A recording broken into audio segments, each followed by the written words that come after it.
Have you ever wondered what it would be like to work for the CIA? Maybe you'd get to parachute into a black tie event just to enjoy some champagne. Can I help you? Yes, my name is More. James. More. Or maybe you would get to drive around Monaco in some exotic car.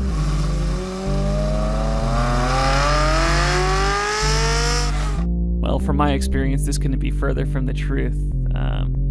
In reality, it was more like Xanax-fueled trips from LAX to Charles de Gaulle with 4 layovers and screaming children the whole way. That ear-piercing scream is an unruly child on a transatlantic flight. And instead of Aston Martins, oftentimes it was nothing more than a rental Fiat Uno. On paper, I was an attaché to the diplomatic office of Craig Stapleton, the ambassador of the United States to France and Monaco from the years 2005 to 2009. Officially, my assignment was to provide secure communications for the ambassador and other key individuals. In reality, I was a subcontractor to the CIA, working as a staff officer for the Directorate of Operations in an office in Paris, France. Working as a signal intelligence officer, my real assignment was actually to intercept secure communications from certain individuals.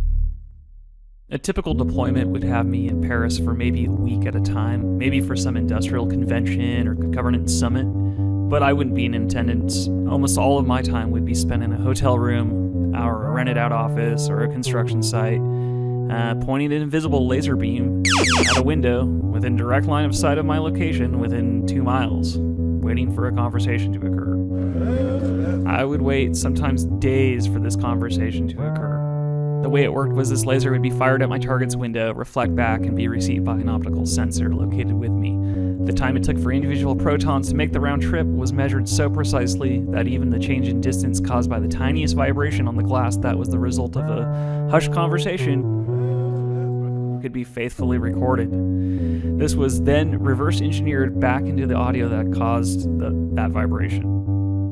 As this modulated optical data was returned to our receiver, it was automatically demodulated and returned into the audio that caused those vibrations on the glass in the first place. While the recovered audio wasn't always perfect, it was often enough to actually understand what the conversation was about. The target of this espionage could have spent $1 million on security and swept his room for bugs, and none of that would have mattered, and we still would have gotten the conversation. Unlike Hollywood, there was no climax to this story. I was never in a car chase. I was never in a shootout.